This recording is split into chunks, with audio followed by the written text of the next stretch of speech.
ഏറ്റവും പ്രധാനപ്പെട്ട വാർത്ത വിനിഷ നമ്മുടെ മുൻപിലേക്ക് വരുന്നത് ഇന്ന് വന നിയമ ഭേദഗതിയുമായി ബന്ധപ്പെട്ട രണ്ട് പ്രധാനപ്പെട്ട ബില്ലുകൾ നമ്മുടെ നിയമസഭയിലേക്ക് എത്തുന്നു എന്നതാണ്. അതായത് നമുക്കറിയാം, ഇപ്പോൾ നമ്മുടെ സംസ്ഥാനം നേരിടുന്ന ഏറ്റവും പ്രധാനപ്പെട്ട വെല്ലുവിളികളിൽ ഒന്നാണ് മനുഷ്യ വന്യജീവി സംഘർഷം എന്ന് പറയുന്നത്. ആ സംഘർഷത്തിൽ സാധാരണക്കാരായ മലയോര ജനതയുടെ കൈപിടിക്കുന്ന ഒരു നിയമനിർമ്മാണത്തിലേക്ക് സംസ്ഥാനം കടക്കുന്നു എന്നതാണ് ഏറ്റവും പ്രധാനപ്പെട്ട കാര്യം. ഇപ്പോൾ വളരെ സിമ്പിൾ ആയിട്ട് വന്യമൃഗങ്ങൾ ജനവാസ മേഖലയിലേക്ക് ഇറങ്ങിയാൽ അവയെ വെടിവെച്ച് കൊല്ലാനുള്ള അധികാരം ചീഫ് വൈൽഡ് ലൈഫ് വാർഡന് നേരിട്ട് ലഭിക്കുന്ന നിയമമാണിത്. ഇതിന്റെ ഏറ്റവും പ്രധാനപ്പെട്ട പ്രശ്നം എന്ന് പറയുന്നത്, നിലവിൽ രാജ്യത്ത് ഉടനീളം ഇത്തരം പ്രശ്നങ്ങളിൽ ഉള്ളത് 1972 ഇന്ദിരാഗാന്ധി സർക്കാർ പാസാക്കിയ കേന്ദ്ര വനം വന്യജീവി നിയമമാണ്. ആ നിയമം എന്ന് പറയുന്നത് വലിയ സങ്കീർണതകൾ നിറഞ്ഞ നിയമമാണ്. ആ നിയമത്തിൽ ഒരിടത്തും മനുഷ്യന് വില കൽപ്പിക്കുന്നില്ല എന്നതാണ് അതിന്റെ പ്രത്യേകത എന്ന് പറയുന്നത്. അതിൽ മൃഗങ്ങൾക്കാണ് ആധിപത്യം. മനുഷ്യന്റെ ജീവന് തെല്ലും വില കൽപ്പിക്കാത്ത ഒരു മനുഷ്യത്വ വിരുദ്ധ നിയമം എന്ന് വേണമെങ്കിൽ നമുക്കതിനെ പറയാം. മൃഗങ്ങളുടെ ജീവനും വില കൽപ്പിക്കേണ്ടത് തന്നെയാണ്. പക്ഷേ മനുഷ്യനാണോ മൃഗങ്ങൾക്കാണോ ജനവാസ മേഖലയിലേക്ക് ഇറങ്ങി ജനങ്ങളുടെ ജീവിതം ദുസ്സഹമാക്കുന്ന വന്യമൃഗങ്ങളുടെ അക്രമകാരികളായ മൃഗങ്ങളുടെ ജീവനാണോ സംരക്ഷിക്കേണ്ടത് എന്നാണ് വലിയ ചോദ്യം. അപ്പോൾ അതുമായി ബന്ധപ്പെട്ട ആശങ്കകൾ ലഘൂകരിക്കുക കൂടിയായിരിക്കും ഇന്നത്തെ നിർണായകമായ സഭയിൽ. തീർച്ചയായും അതൊരു വലിയൊരു ചുവടുവയ്പ്പാണ്. മലയോര ജനതയെ, സാധാരണക്കാരായ മനുഷ്യരെ എങ്ങനെ സർക്കാർ കാണുന്നു എന്നതിന്റെ ഏറ്റവും വലിയൊരു കാഴ്ച കൂടിയായിരിക്കും ആ നിയമം. ആരാണ് ആ വാർത്തയുടെ വിവരങ്ങളുമായി ചേർന്നത്?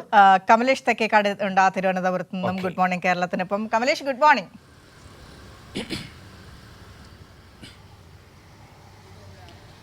Very good morning Manu, Vinisha.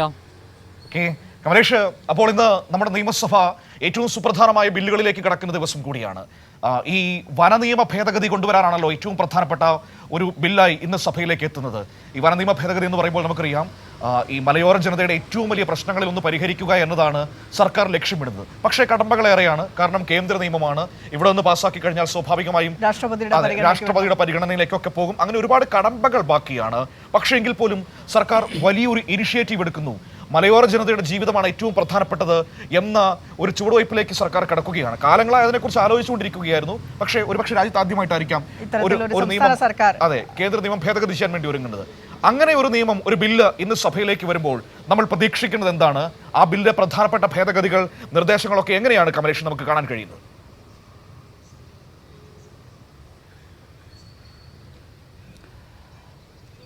Manu, Vinisha, തീർച്ചയായും വളരെ സുപ്രധാനമായ രണ്ട് ബില്ലുകൾ തന്നെയാണ് ഇന്ന് പ്രധാനമായും സഭയിൽ എത്തുന്നത് എന്നതാണ് നമ്മൾ പറയുന്ന കാര്യം. ഏതായാലും ഈ മലയോര ജനതയെ സഹായിക്കുന്നതിന് വേണ്ടി ഇടത് സർക്കാർ, നിലവിലെ LDF സർക്കാർ നടത്തുന്ന നിരന്തരമായ പരിശ്രമങ്ങളുടെ മറ്റൊരു ഭാഗം കൂടിയാണ് ഈ ബില്ലുകൾ എന്ന് നമുക്ക് പറയാതിരിക്കാനാവില്ല. നേരത്തെ തന്നെ ഈ മലയോര മേഖലയിലെ ആളുകൾക്ക് ഈ ഭൂമി തരം മാറ്റുന്നതുമായി ബന്ധപ്പെട്ട്, ഭൂമി അവരുടെ ആവശ്യത്തിനനുസരിച്ച് ഉപയോഗിക്കുന്നതുമായി ബന്ധപ്പെട്ട് ഉൾപ്പെടെയുള്ള കാര്യങ്ങളിൽ സമീപകാലത്താണ് വലിയ ഒരു നിർണായകമായ നീക്കം, ഒരു തീരുമാനം സംസ്ഥാന സർക്കാർ കൈക്കൊണ്ടിട്ടുള്ളത്. അതിന് പിന്നാലെയാണ് നിരന്തരം കഴിഞ്ഞ കാലങ്ങളിലെല്ലാം തന്നെ വളരെ വലിയ നിലയിൽ മലയോര ജനതയെ ബുദ്ധിമുട്ടിലാക്കിയിട്ടുള്ള ഈ മനുഷ്യ വന്യജീവി സംഘർഷവുമായി ബന്ധപ്പെട്ട വിഷയത്തിൽ ഉൾപ്പെടെ സജീവമായൊരു ഇടപെടൽ നിയമസഭ നടത്തുന്നത് എന്നുള്ളതാണ്.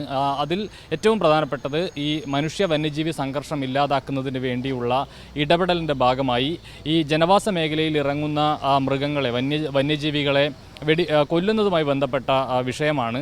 അത് നേരത്തെ തന്നെ സംസ്ഥാന സർക്കാർ ആവശ്യപ്പെടുന്ന ഒരു വിഷയമാണ് എങ്കിൽ പോലും കേന്ദ്രത്തിൻ്റെ ഭാഗമായി, കേന്ദ്ര നിയമങ്ങളുടെ ഭാഗമായി അതിന് വലിയ വെല്ലുവിളികൾ നേരിടുന്ന കാര്യമുണ്ട്. നേരത്തെ വിനിഷ സൂചിപ്പിച്ചതുപോലെ തന്നെ മൃഗങ്ങൾക്കാണ് വലിയ പരിഗണന കൊടുക്കുന്നത്. അവിടെ ജനവാസ മേഖലയിൽ ജീവിക്കുന്ന മനുഷ്യർക്ക് പോലും വില കൽപ്പിക്കാതെ അവിടെ എത്തുന്ന മൃഗങ്ങളെ ഒരു തരത്തിലും നമുക്ക് നിയന്ത്രിക്കാൻ കഴിയാത്ത നിലയിലേക്കുള്ള വന്യജീവി നിയമങ്ങളാണ് കേന്ദ്രം മുന്നോട്ട് വെച്ചിട്ടുള്ളത്. അതിൻ്റെ ഭാഗമായിട്ടാണ് വലിയ പ്രതിസന്ധി സംസ്ഥാനത്തും മലയോര മേഖലയിലെ ജനങ്ങൾക്ക് അനുഭവിക്കേണ്ടി വരുന്നത്. എന്നാൽ ഈ ബില്ല് വരുന്നതോടുകൂടി, ഈ ബില്ല് യാഥാർത്ഥ്യമാവുന്നതോടുകൂടി, ഈ ബില്ല് നിയമമാവുന്നതോടുകൂടി ആ മേഖലയിൽ വലിയ ആശ്വാസം ജനങ്ങൾക്ക് ലഭിക്കുമെന്ന കാര്യത്തിൽ യാതൊരു തർക്കവുമില്ല. അത് ജനവാസ മേഖലയിൽ ഇറങ്ങി ജനങ്ങളുടെ ജീവിതം ദുസ്സഹമാക്കുന്ന അക്രമകാരികളായ വന്യജീവികളെ കൊല്ലുന്നതിന് അനുമതി നൽകുന്ന ആ നിലയിലുള്ള ബില്ലാണ് ഒന്ന്.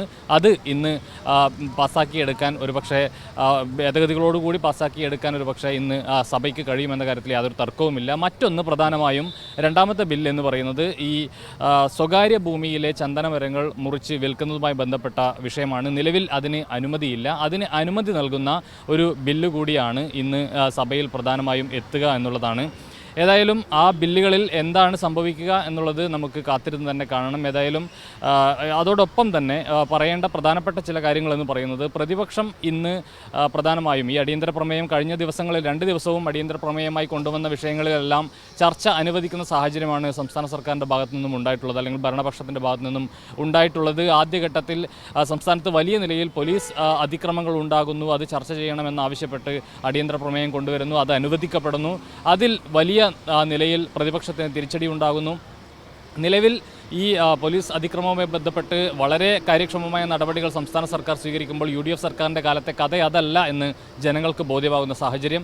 2ാം ദിനമായ ഇന്നലെ ആരോഗ്യ മേഖലയിലെ പ്രശ്നങ്ങൾ, അമീബിക് മസ്തിഷ്ക ജ്വരവുമായി ബന്ധപ്പെട്ട വിഷയങ്ങളെല്ലാം ചൂണ്ടിക്കാട്ടിയാണ് അടിയന്തര പ്രമേയം അനുമതി പ്രതിപക്ഷം ആവശ്യപ്പെട്ടത്. അതും അംഗീകരിക്കുന്ന സാഹചര്യമാണ്. അതും നമുക്ക് ചർച്ച ചെയ്യാം എന്ന് സർക്കാർ തീരുമാനിക്കുകയാണ്. ആ വിഷയവും ഇന്നലെ സമഗ്രമായി തന്നെ വളരെ വലിയ നിലയിൽ തന്നെ ചർച്ച ചെയ്യുന്ന പറഞ്ഞതുകൊണ്ടാണ് മറ്റു ചില കാര്യങ്ങൾ കൂടി നമുക്ക് പരാമർശിച്ചു പോകേണ്ടി വരുന്നത്.